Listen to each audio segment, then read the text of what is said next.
mesma paciência com os alunos dela que eu tenho com os meus. Meus queridos, muito boa noite. Sejam todos bem-vindos. Me perdoem, eu me atrasei um minutinho aqui, porque eu venho da Unifor essa hora, que eu estava dando aula lá no horário F, mas foi só o tempo aqui de ligar o computador. Amanda, Aparecida, Cleide, Fernandinha, já falei, Gabriele, Júlia, Bel, João Henrique, Júlio, Karen, Larinha, Lívia, Lucas, Eduardo, Matheus, Priscila, Rafa, Raíssa, meu querido amigo Rômulo, Ruth, Samuelzinho, Vinícius, uma excelente noite, tá? Tá bom, Ruth, me perdoe, eu vou me lembrar disso no dia da sua prova. Fica a dica dessa sua intolerância, fica a dica. O que a Ruth já está reclamando aí, professor? A Ruth é dessas, ela é dessas, é impressionante. Queridos, sejam todos bem-vindos.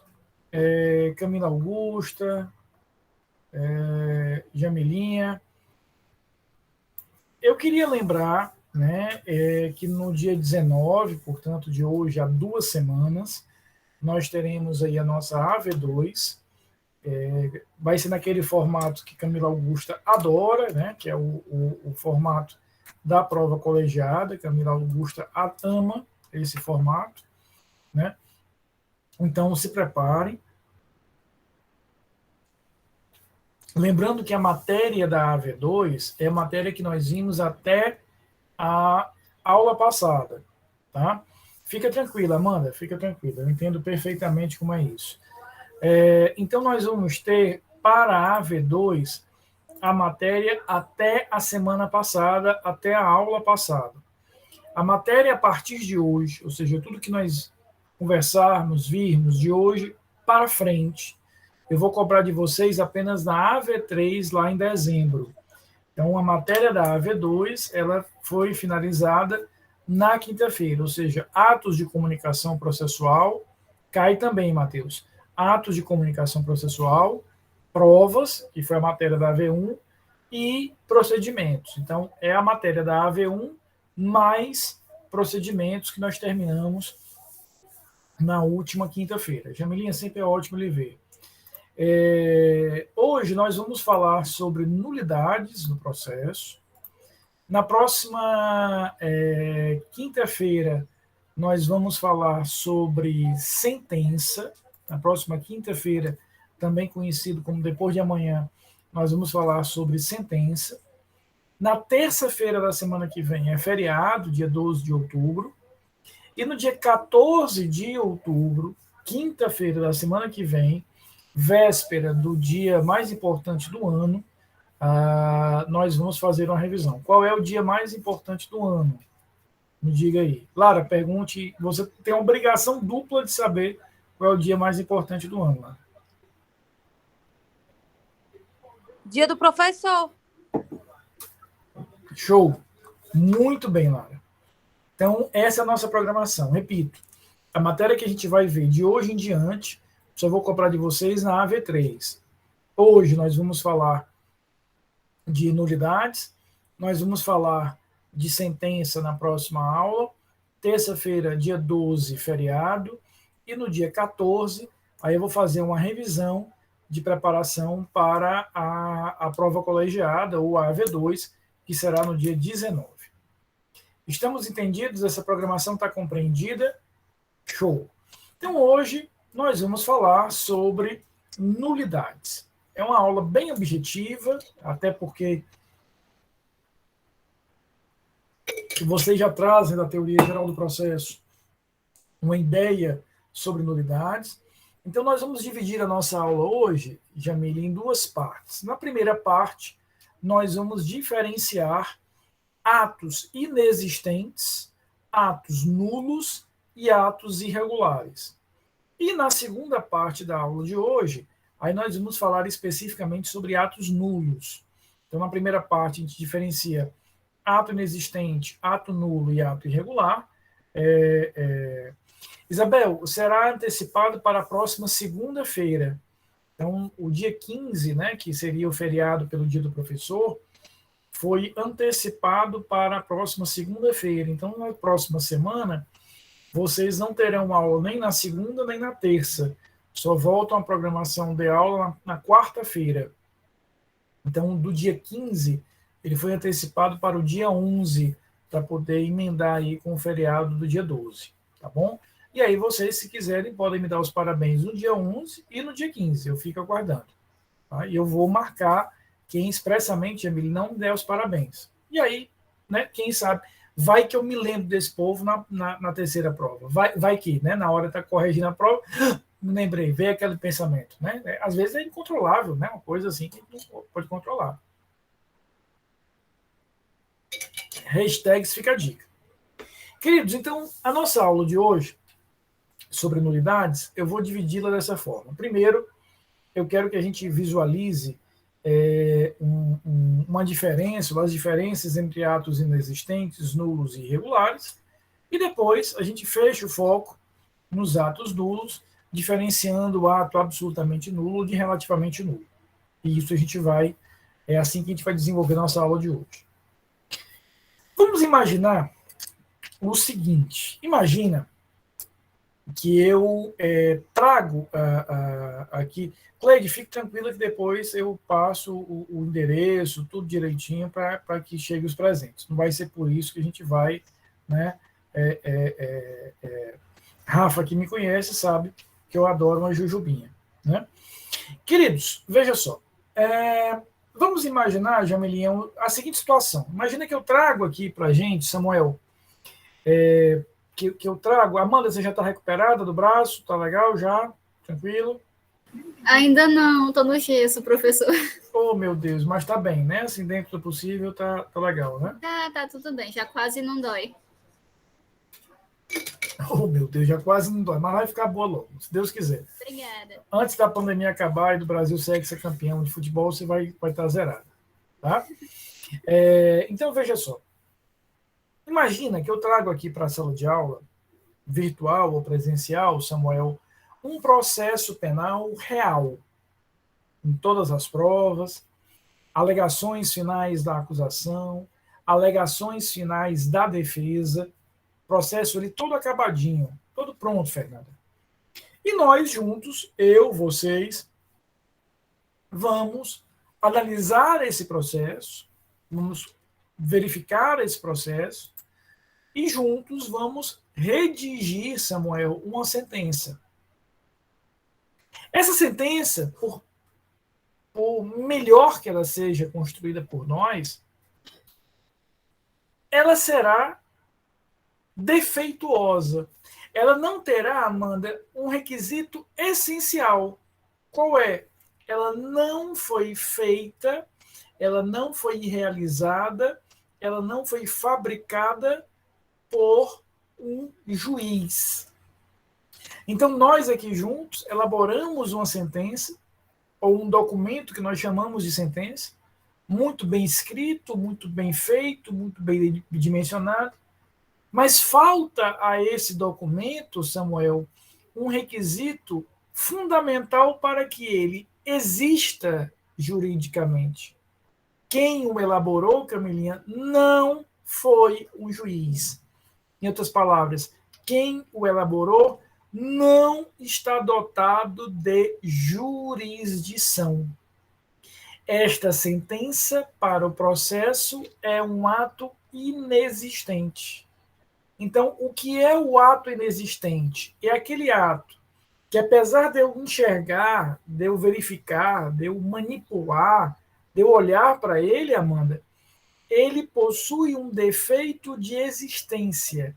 Ele possui um erro, um equívoco, que faz com que ele não exista, Jamile, no mundo jurídico. Então, o ato inexistente é aquele ato que contém um defeito, Ruth, que a gente pode chamar de um defeito grosseiro, um defeito visivelmente grosseiro.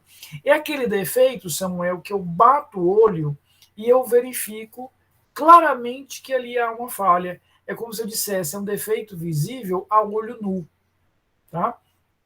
Imagine uma sentença feita por quem não é juiz, uma denúncia feita por quem não é o promotor, uma audiência que seja presidida pelo advogado de defesa ou pelo promotor. Tudo isso são exemplos de atos inexistentes. O defeito é tão grave que aquele ato sequer existe para o processo. Consequentemente, Fernanda, se ele não existe, ele não produzirá nenhum efeito. Então, entendam o ato inexistente, Jamile, como aquele ato que contém, que concentra um defeito grave, um defeito de formação, um defeito de existência, que faz com que, por mais que eu até consiga ver aquela sentença, ver aquela denúncia, ela não existe para o mundo jurídico, porque os requisitos, os pressupostos básicos de existência sequer foram preenchidos. Daí porque, Samuel, eu não preciso me preocupar em declarar que o ato é inexistente. Basta que eu rasgue. Vamos imaginar aqui, Amanda, de uma forma bem didática, Lara, que nós estamos no mundo presencial e que eu trouxe um processo real, um processo físico. E que nesse processo físico, Samuel, nós construímos ali a sentença. Então, nós temos ali um processo físico que nós construímos a sentença. O que nós temos? Imprimimos ali a sentença, eu coloquei dentro do processo, e aí, Jamile, quando eu devolvi lá na justiça, sem querer, essa sentença foi dentro. Quando chegar naquela vara criminal onde aquele processo pertence, está vinculado, eu não preciso, Amanda, de grandes formalidades para dizer este ato não existe. Eu vou rasgar aquela sentença, jogo fora e acabou. É defeito grosseiro. Repito, uma sentença feita por quem não é juiz. Portanto, o ato inexistente é aquele ato que não preenche os pressupostos de existência processual, portanto, ele não existe para o processo, ele não produz qualquer efeito para o processo, e eu não preciso declará-lo como inexistente. Nos autos eletrônicos, Ruth, eu posso simplesmente ignorá-lo ou eu posso deletar. Eu posso simplesmente tirar daqueles autos eletrônicos e encerrar o assunto. Eu não preciso, Ruth, ter uma decisão judicial que venha analisar a situação, declarando aquele ato como nulo. Não preciso de tamanha formalidade. Rasgo, jogo fora, ou numa versão eletrônica, eu simplesmente deleto. Tá claro? Tranquilo? Agora, vamos ver comigo aqui, Samuel, o seguinte. Larinha, olha só. Imagina, Jamile, que eu tenho aqui de um lado uma sentença, uma dita sentença, feita, Stephanie, por quem não é juiz. E, Lívia, imagina que eu tenho do outro lado uma sentença, Samuel, feita por um juiz incompetente. Então, compara esses dois documentos. De um lado, uma sentença elaborada, realizada por quem não é juiz, e do outro lado, uma sentença elaborada por um juiz incompetente. Aquele cara é juiz, mas segundo aquelas regras de competência que vocês aprenderam no semestre passado, ele não deveria processar e julgar aquele fato. Eu pergunto a vocês, qual dessas duas situações é mais fácil você visualizar o defeito? A primeira, concordam comigo? Porque a segunda, poxa, o cara é juiz, ele é investido de jurisdição, apenas naquele caso, segundo as regras de competência, etc, etc, etc, ele não poderia exercer a tal jurisdição naquela circunstância. Então, diante disso, o que a gente percebe? O primeiro erro é um erro grosseiro. O segundo, Jamile, é um erro mais sofisticado. É um erro que eu já não consigo mais enxergar a olho nu. Eu tenho que colocar ali no microscópio. Essa é a diferença entre um ato inexistente e um ato nulo. O ato nulo, ele tem toda a cara, Samuel, de um ato legal, bacana. Mas quando eu vou analisar nos detalhes, aí repito, porque o erro ele é mais sofisticado, é um erro mais delicado, é um erro lá nas entrelinhas, aí eu percebo, opa, isso aqui tem um defeito, isso aqui não vale. Mas veja, ele existe para o processo, ele ingressa no processo, ele produz efeitos no processo, tudo isso que eu estou falando do ato nulo. Ele produz efeitos no processo e ele só deixa de produzir efeitos quando ele tiver uma declaração judicial de nulidade. Então, olha que interessante. Aquele ato nulo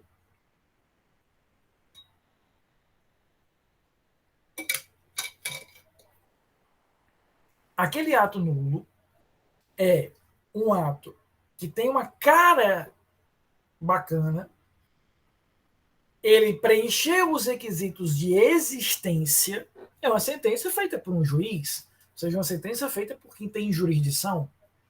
Ele ingressa no processo, ele produz efeitos no processo, Jamil, até que venha uma decisão judicial e diga, opa, esse ato aqui é imprestável por isso, por isso, por isso, por isso, e eu vou retirar esse ato do processo.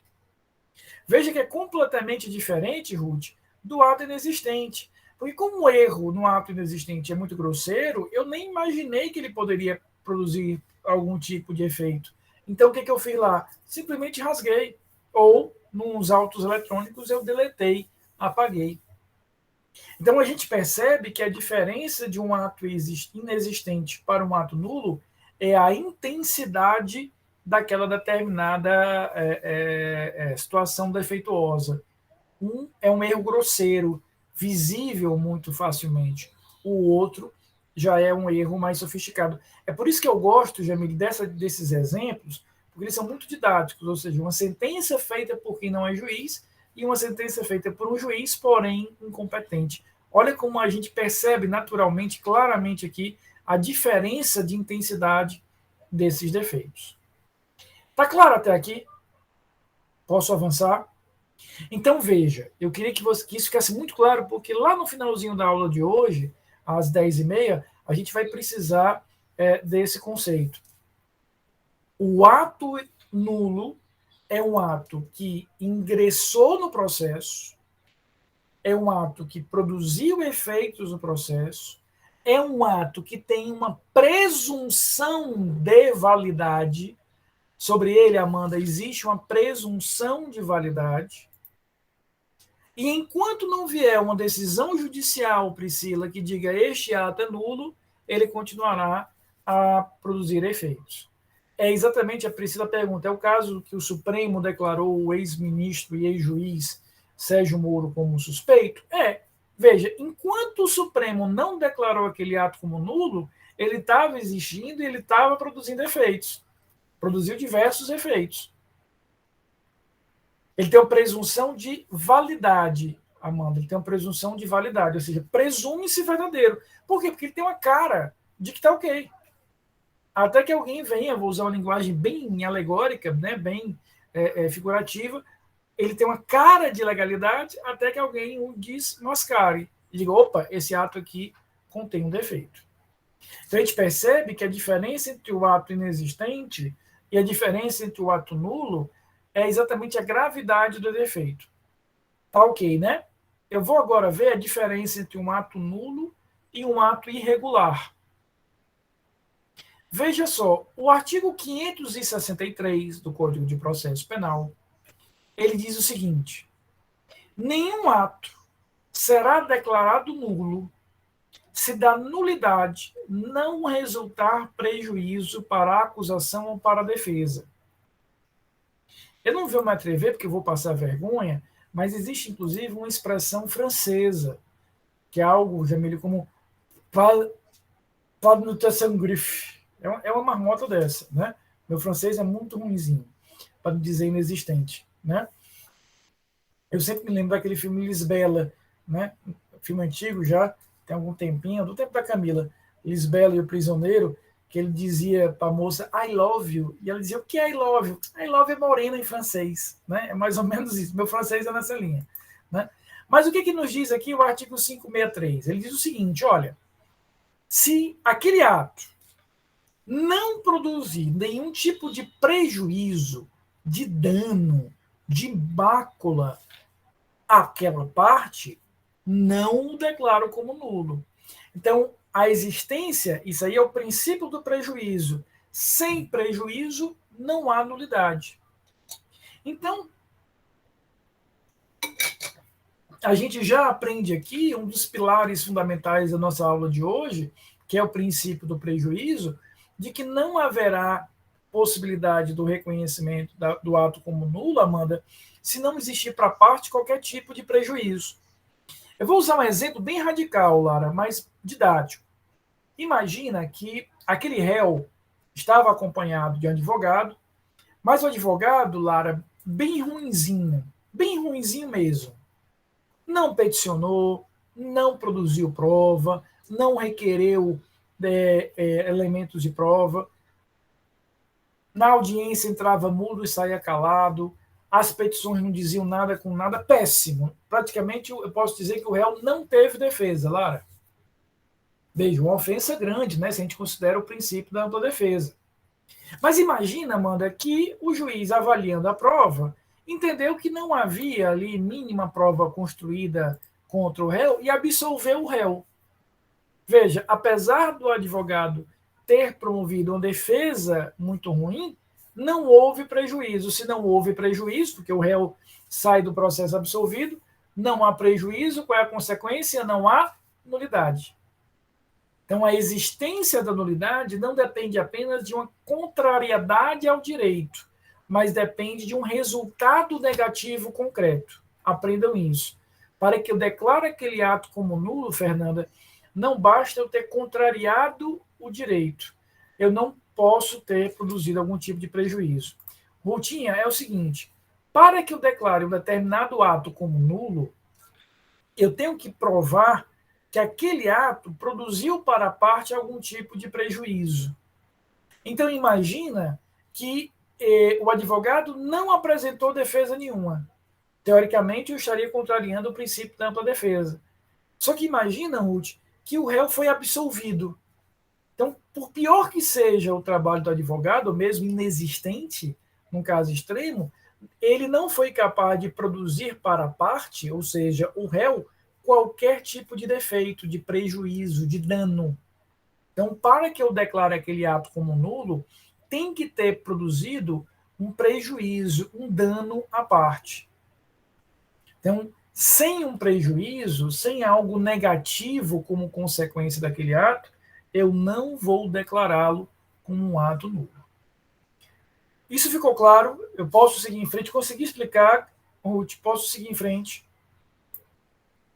Rafael, e se eu não tiver um prejuízo? O que é que eu terei, então? Já que eu não terei um ato nulo, eu terei um ato irregular. Então, veja só, Amanda, tanto o ato nulo quanto o ato irregular contrariam um direito, agridem um direito, agridem uma norma da Constituição, agridem uma norma do Código de Processo Penal. Qual seria, então, a diferença entre um ato nulo e um ato irregular? A consequência que ele trouxe para a parte. Se eu verifico, Jamile, que não trouxe problema nenhum, dano nenhum, prejuízo nenhum, eu vou considerar aquele ato um ato meramente irregular. Segue o processo, segue o jogo. Meninas e meninos, vocês sabem aquela lei da vantagem no futebol? Sabe como é? O que acontece no futebol? Eu entendo pouquíssimo de futebol, mas isso é uma das pouquíssimas coisas que eu entendo. Um time sofreu uma falta, Amanda. Um time sofreu uma falta. Só que a bola ficou com o time que sofreu a falta. O que acontece? Deixa o jogo rolar. Eu não vou marcar a falta, porque qual seria a lógica de marcar a falta, parar o jogo, para entregar a bola para quem já tem a bola, está com a bola? Isso é a lei da vantagem. Mas se ainda não foi didático, eu vou usar um exemplo que aconteceu comigo. Há uns anos atrás, 6.000 anos atrás, eu morava com meus pais, e eu tinha combinado, Jamil, de sair com ele sábado de manhã. Minha mãe me acorda um sábado de manhã, meu filho, disse, oi mãe, pode dormir, viu, que nós não vamos sair não. Perceba, eu estava dormindo. Se ela não tivesse me acordado, eu seguiria dormindo. Aí ela me acorda com essa informação importantíssima, é o que eu posso dormir. Na cabeça dela, ela precisava me avisar, porque como a gente tinha combinado de sair, eu, obviamente, iria acordar sábado cedo, de manhã, para sair. Mentira, eu ia arrochar dormindo o que eu pudesse. Até porque um dia que descobri que inventou acordar cedo, eu mato com todas as qualificadoras do Código Penal. Todas. Parágrafo 2º, Jamil, todo? Todinho. Né? O dia que eu descobri que inventou acordar cedo. Né? Odeio. Né? É uma coisa que devia ser desinventada. Se todo mundo acordasse às 10 horas e começasse a trabalhar meio-dia, o mundo era outro. O mundo era bom. O mundo era de luz. Né? A pessoa acorda cedo, aí já acabou. Já não tem como ter, né, qualquer tipo de possibilidade.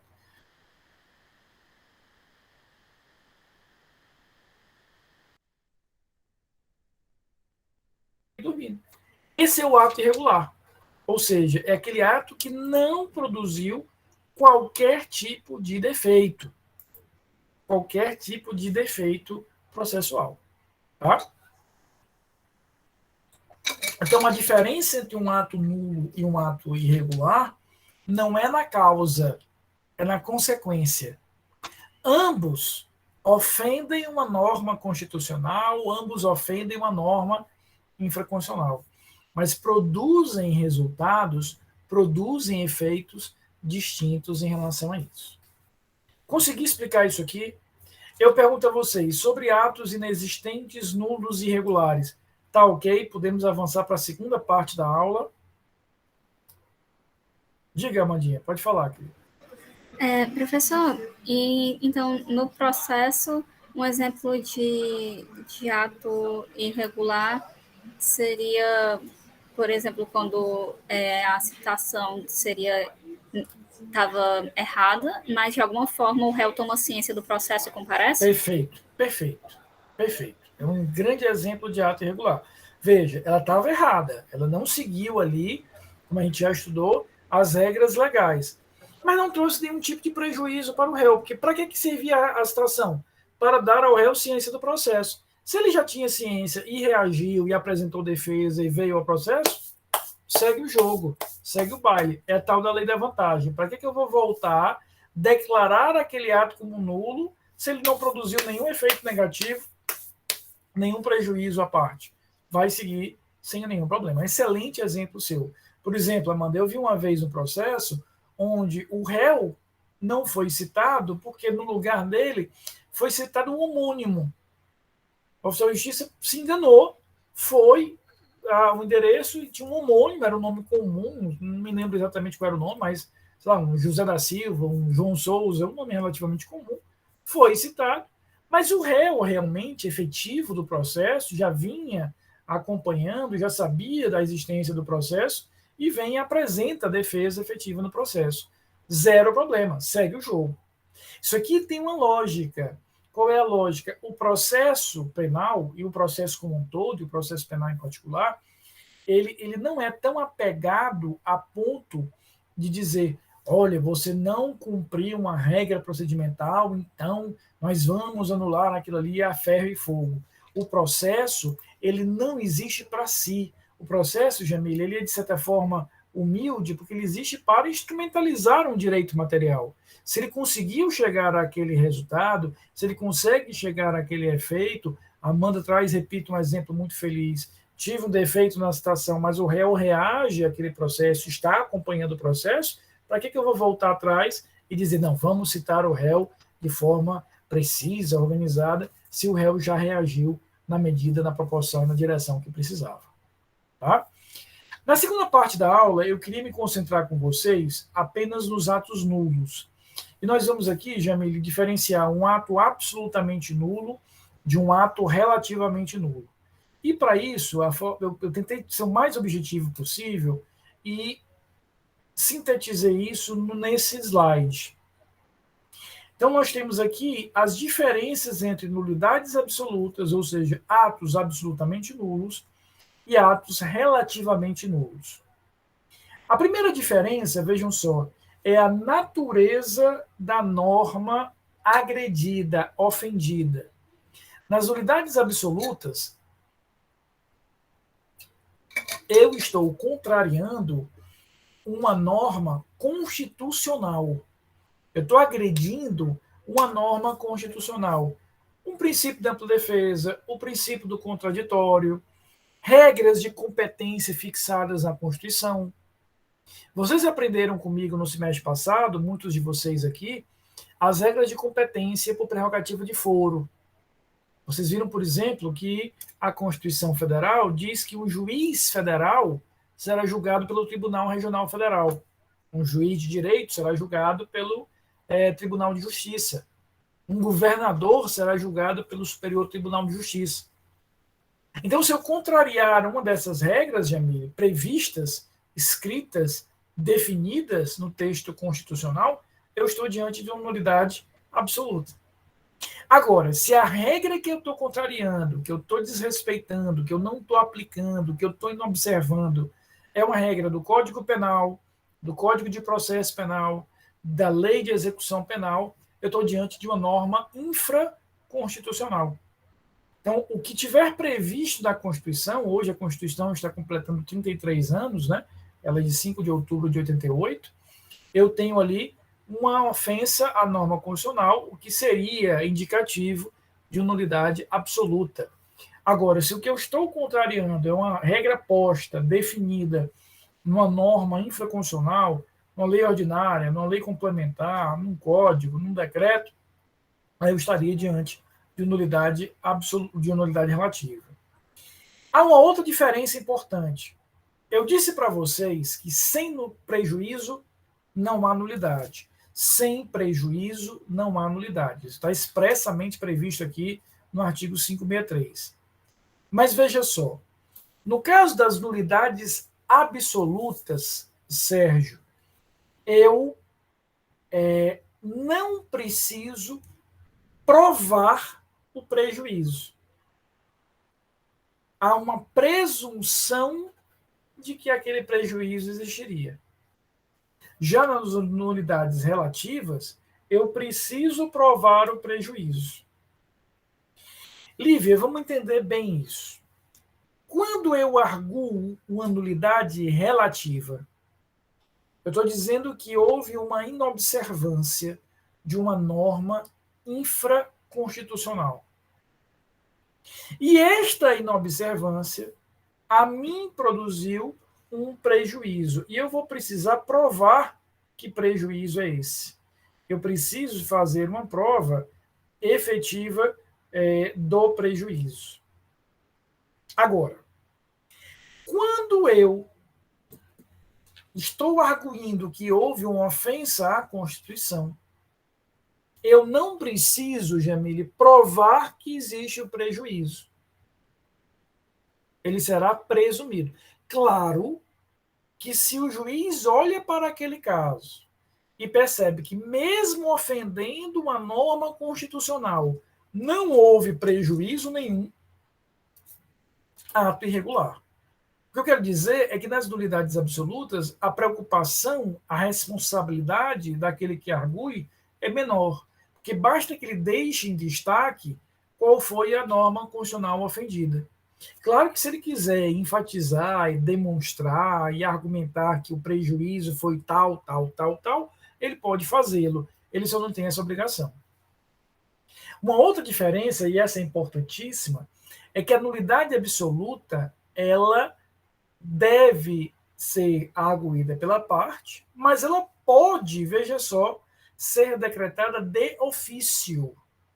Então, nas nulidades absolutas, mesmo que a parte não as argua, mesmo que a parte não peça ao juiz a declaração daquela nulidade, eu posso, de ofício, declará-la. Pode existir, de ofício, aquela determinada declaração de nulidade. Então, nós temos, repito, nesse primeiro momento, a possibilidade da parte arguir, a parte peticionar, a parte pedir, a parte requerer, ou aquele juiz, aquele desembargador, aquele ministro, de ofício, percebendo que houve uma ofensa a uma norma constitucional e que ela produziu um prejuízo, ele pode, de ofício, anular aquele determinado ato. Já quando a gente fala de nulidades relativas, não. Somente haverá a declaração de nulidade se a parte pedir, se a parte requerer. Lembra aquilo que eu falei no início da aula. Para que eu declare o ato nulo, precisa existir uma decisão judicial dizendo este ato é nulo.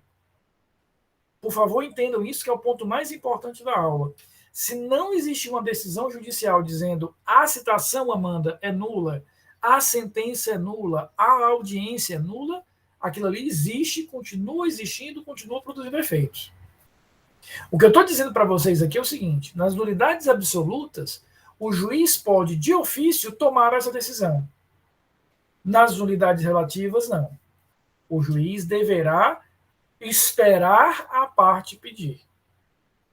E se a parte não pedir, o juiz não pode declarar aquele ato como nulo. E mais ainda, veja que nas nulidades relativas, além do fato de que a declaração só pode existir se a parte requerer, essa parte, vejam aqui, tem um prazo para fazer essa arguição. E esse prazo é muito simples, Samuel. Primeira vez que a parte fala nos autos.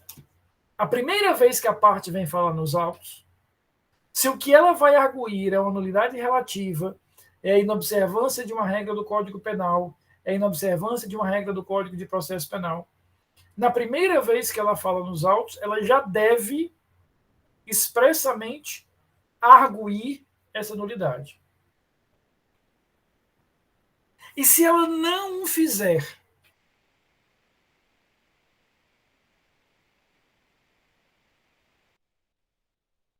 ação em cadeia. Eu estou dizendo que o ato relativamente nulo só pode ser declarado como tal se e somente se, Karen, a parte pedir. E a parte tem um prazo para fazer isso. Que prazo é esse? A primeira vez que ela fala no processo. Se ela falar no processo e não tocar em nulidade, morreu ali, precluiu para ela a possibilidade de arguir isso. E qual é a consequência? A convalidação. Eu queria que nós entendêssemos bem a convalidação. Pessoal, vamos entender, e eu vou fazer aqui um paralelo, vamos lembrar do que é confirmar.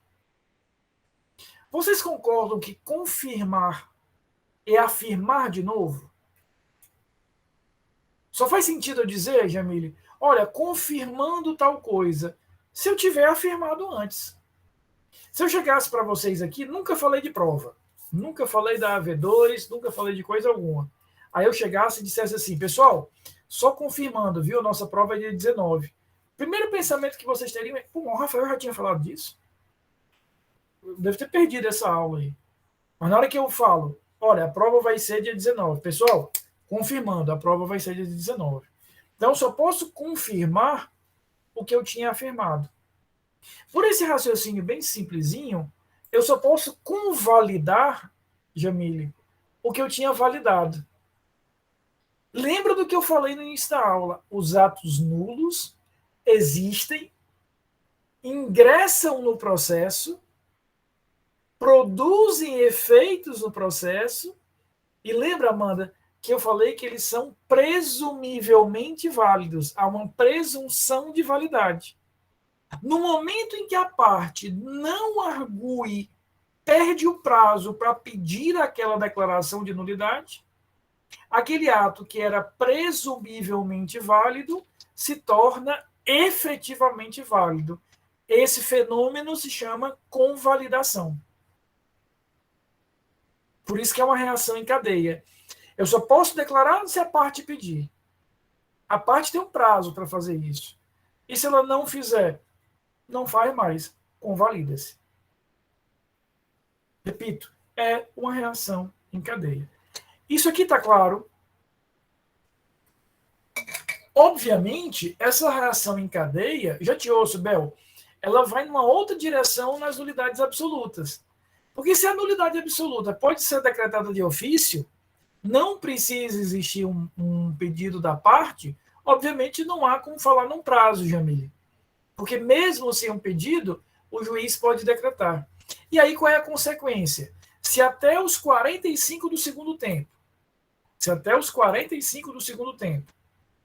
tá? Nós vamos efetivamente, dentro dessa estrutura, ter a possibilidade de decretar de ofício isso aqui, se até os 45 do segundo tempo eu posso fazer isso, não vai ter o fenômeno da convalidação. Porque o que é a convalidação? Eu perdi o prazo para pedir a declaração de nulidade, aquilo que poderia ser anulado não vai ser mais.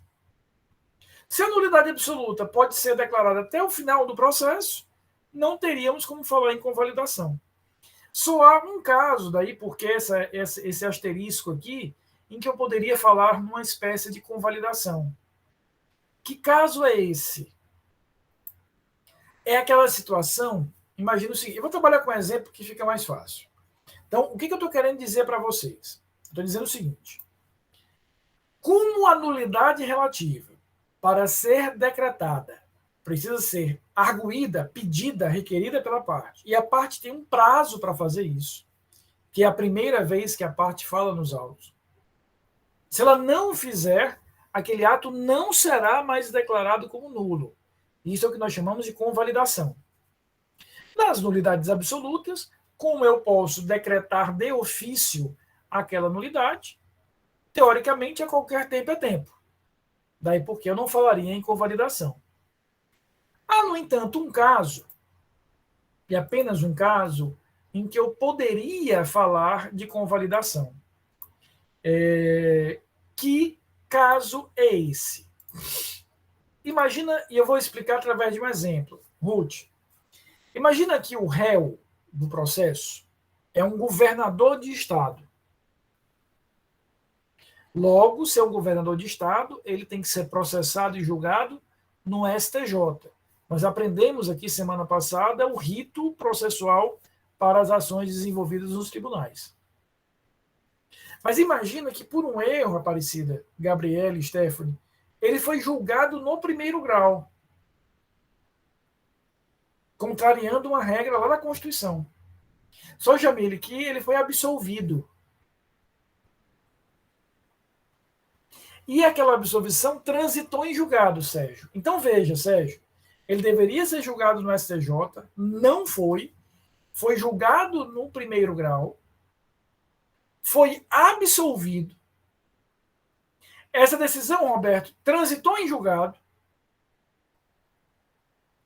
E nós sabemos, e vamos estudar isso no final do semestre, que a ação que desfaz a coisa julgada, que desconstrói a coisa julgada, que rescinde a coisa julgada, é uma ação chamada revisão criminal. Já falei dela aqui.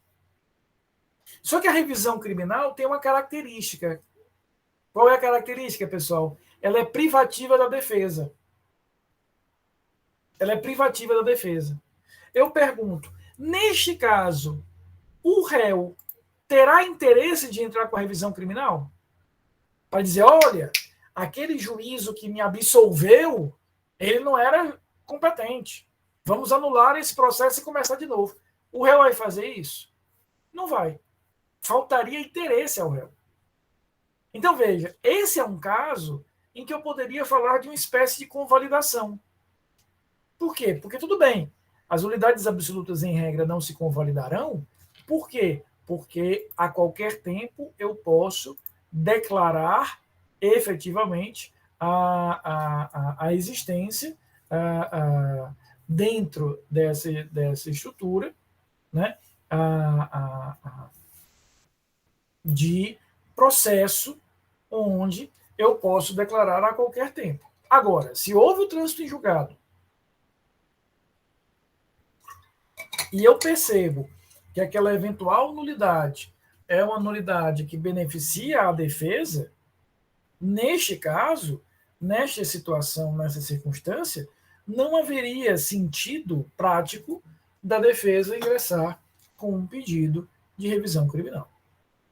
Ou seja, o ato potencialmente seria nulo, mas como eu não terei a declaração desse ato como nulo, ele acaba se convalidando. Aquela absolvição feita por um juízo incompetente se torna definitiva e imutável. Ficou claro? Dúvidas sobre tudo isso que nós vimos hoje, enquanto eu faço aqui a chamada? Vão pensando aí enquanto eu faço a chamada. Desculpem eu repetir isso tantas vezes, mas só porque vocês sabem, eu tenho uma preocupação de mantê-los muito informados. Então, lembrando que a AV2 será no dia 19, portanto, de hoje a 2 semanas, né? Nós vamos ter a AV2 e a matéria da prova é a matéria que nós finalizamos na semana passada. Então, a matéria que nós vimos até a semana passada. Isabel, o prazo é a primeira vez que aquela parte vem falar nos autos. Então, se aquela nulidade aconteceu, Isabel, antes da citação, na defesa escrita, eu já devo arguir aquela nulidade. Se aquela nulidade aconteceu durante a instrução, imagina, por exemplo, Bel, que o juiz deixou de intimar a defesa para uma audiência. Portanto, ocorreu durante a instrução. Eu deveria ou devo arguir na hora da apresentação dos memoriais ou das alegações finais. Camilinha, exemplo de cada um que de nulidade absoluta e nulidade relativa. A nulidade absoluta, eu vou trabalhar, Camilinha, com um exemplo parecido de cada uma delas que vai ficar mais didático. Lembra daqueles critérios que nós estudamos juntos no semestre passado de competência absoluta e competência relativa? Que a competência relativa ela é derivada de uma questão meramente territorial. Eu deveria oferecer a ação em Caucaia e ofereci em Maracanaú, por exemplo. Esse é um exemplo de nulidade relativa. Se a parte não arguir naquele primeiro momento aquela incompetência relativa, aquele juízo se torna competente. Agora, imagine uma regra de competência absoluta, por exemplo, essas regras em relação à pessoa, ou mesmo em relação à matéria. Imagina comigo, por exemplo, que eu esteja processando um crime doloso contra a vida, que é um crime de competência do júri, e fora do júri. Isso seria um exemplo de competência absoluta, inclusive prevista na Constituição, porque nós vimos aqui recentemente que a Constituição que define, né, que os crimes dolosos contra a vida são de competência do Tribunal do Júri, e aí eu teria nulidade absoluta. Também são exemplos de nulidades absolutas a ofensa à ampla defesa, a ofensa ao contraditório, ao devido processo legal, ou seja, aqueles princípios constitucionais por excelência. Todos eles são exemplos de nulidades absolutas. O que mais? Gostaram da aula? Foi tranquila? É a revisão criminal. A ação equivalente à ação rescisória, Amanda, é a revisão criminal. Mas, repito, nós ainda estudaremos juntos aqui a revisão criminal. Ela literalmente será o último tema que nós vamos estudar. A última matéria que a gente vai estudar juntos é a revisão criminal. Lá, 26, 28 de dezembro, a gente vai estar estudando isso. Gelaram, né? A galera gelou agora, imaginando isso. Stephanie, eu tenho consciência disso, né? Que na doutrina você vai ter muito mais coisa. Mas o nosso conteúdo desse semestre é muito extenso. E aí eu faço uma escolha como professor. Eu prefiro que a gente veja a parte de recursos, que a gente vai ver logo depois da prova, com mais tranquilidade, do que nulidades, porque, de qualquer maneira, nulidades você já tem um conhecimento lá da teoria geral do processo e do processo civil. Então, nessa escolha, você vai ver que eu vou ter um outro ritmo de aula quando a gente voltar da prova, que a gente vai ver a nossa última unidade, que são os recursos criminais. Veja, a gente está vendo hoje nulidades, quinta-feira a gente vai ver sentença, quando a gente volta da prova, aí todas as aulas são dedicadas a recursos, que acaba sendo mais importante, porque é uma matéria exclusivamente nossa aqui dentro desse cenário. Nulidades e sentença, que a gente vai ver na próxima aula, muita coisa é assemelhada com a teoria geral e com o próprio processo civil. Tá bom? Eu entendo, eu tenho consciência disso, mas é uma escolha que eu faço porque eu prefiro que a gente veja essa última unidade mais aprofundado. Tá bom? Queridos, um beijo grande, fiquem bem, né? Um resto de noite muito feliz para vocês.